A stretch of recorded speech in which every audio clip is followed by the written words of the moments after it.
మరొక breaking news అంటుంది. మనకి మాజీ ఎన్సీ మురళీధర్ రావుకు 14 రోజుల రిమాండ్ విధించింది ఏసీబీ కోర్టు.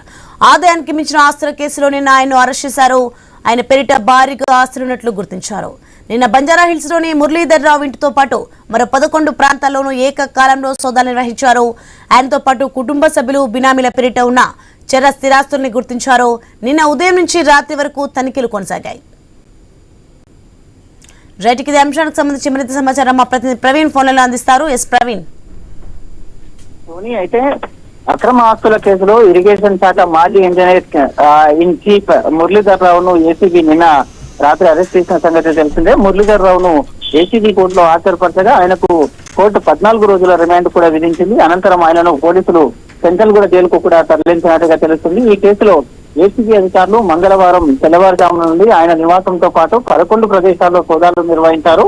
అక్రమంగా ఆయన కోట్ల రూపాయలు విలువైన ఆస్తులు కూడబెట్టారని నిర్ధారణకు వచ్చారు. హైదరాబాద్ లో కొండాపూర్ లో ఓ విల్లాతో పాటు బంజారా హిల్స్, యూసుఫ్గూడ, బేగంపేట, కోకపేటలో ఫ్లాట్లు, కరీంనగర్ లో హైదరాబాద్ లో కమర్షియల్ బిల్డింగ్లు, వరంగల్, కోదాడలో అపార్ట్మెంట్లు, జైరాబాద్ లో 2 కిలోవాట్ల సోలార్ పవర్ ప్రాజెక్టు, 11 ఎకరాల వ్యవసాయ భూమి, హైదరాబాద్ లో 4 ఓపెన్ రెసిడెన్షియల్ ఫ్లాట్లు, మోకిలాలో 6500 చదరపు గజాల భూమి, ఓ బెంజ్ కార్ తో సహా 3 4 వీలర్లు, బంగారు ఆభరణాలు, బ్యాంకు డిపాజిట్లు ఉన్నట్టు తేల్చారు.